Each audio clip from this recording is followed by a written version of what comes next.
अस्सलाम वालेकुम रहमतुल्लाह। अक्सर साथी ये बात पूछते हैं कि ये जो वजीफा है सुभान अल्लाह व बिहम्दिही सुभान अल्लाहिल अज़ीम अस्तगफिरुल्लाह, जो रिज़्क़ और रोज़ी के लिए और माल दौलत के हुसूल के लिए पढ़ा जाता है, क्या इस वजीफे के अव्वल और आखिर में दुरूद शरीफ पढ़ना है या नहीं?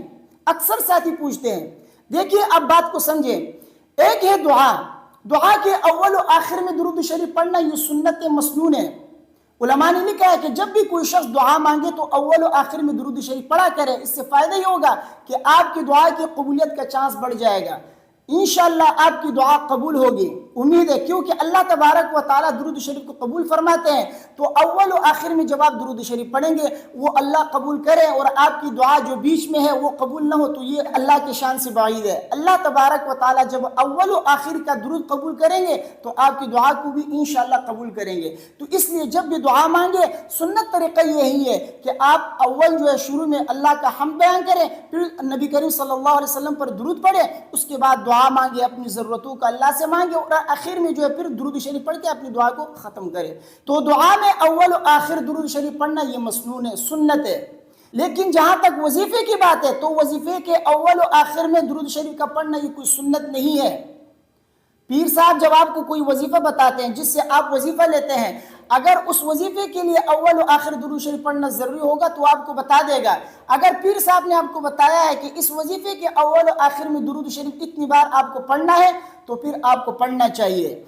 ये जो वजीफा है सुभान अल्लाह व बिहम्दिही सुभान अल्लाहिल अज़ीम अस्तगफिरुल्लाह, ये किसी पीर का बताया हुआ नहीं, ये खुद नबी करीम सल्लल्लाहु अलैहि वसल्लम ने एक सहाबी से फरमाया कि आप ये वजीफा पढ़ा करो।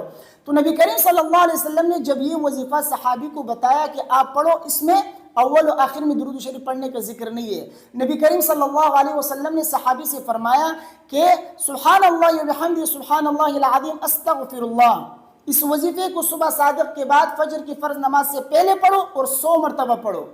देखिए नबी करीम सल्लल्लाहु अलैहि वसल्लम ने तादाद का जिक्र किया जो ज़रूरी है, वक़्त का जिक्र किया जो ज़रूरी है, वजीफ़ा भी बता दिया, इसमें कमी बेशी नहीं करनी चाहिए। तो नबी करीम सल्लल्लाहु अलैहि वसल्लम ने 3 चीज़ों की सराहत की। अगर दुरूद शरीफ का पढ़ना भी ज़रूरी होता तो नबी करीम सल्लल्लाहु अलैहि वसल्लम सहाबी से फरमाते हैं कि अव्वल और आखिर में इतनी बार आप दुरूद पढ़ें। हदीस में दुरूद शरीफ का बिल्कुल जिक्र नहीं है। जब नबी करीम सल्लल्लाहु अलैहि वसल्लम ने जिक्र नहीं किया है, पढ़ने का नहीं फरमाया, तो हमें और आपको भी चाहिए कि जब भी ये वजीफ़ा पढ़े तो अव्वल और आखिर में दुरूद शरीफ न पढ़े।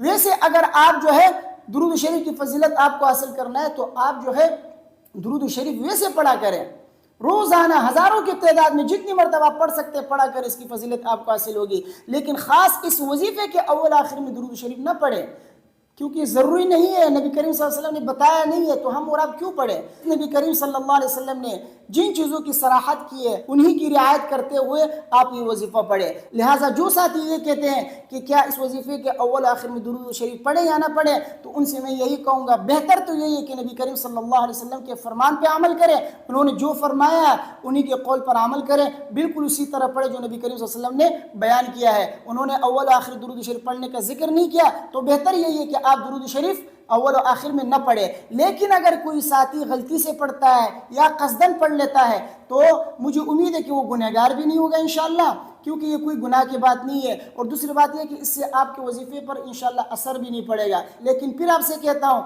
बेहतर यही है कि आप अव्वल और आखिर में दुरूद शरीफ न पढ़े। मुझे उम्मीद है मेरी बातें आपके समझ में आ गई होंगी। वीडियो को अपने दोस्तों के साथ लाजमी शेयर कीजिए। मुझे अपनी दुआ में याद रखिए। अस्सलाम वालेकुम रहमतुल्लाह।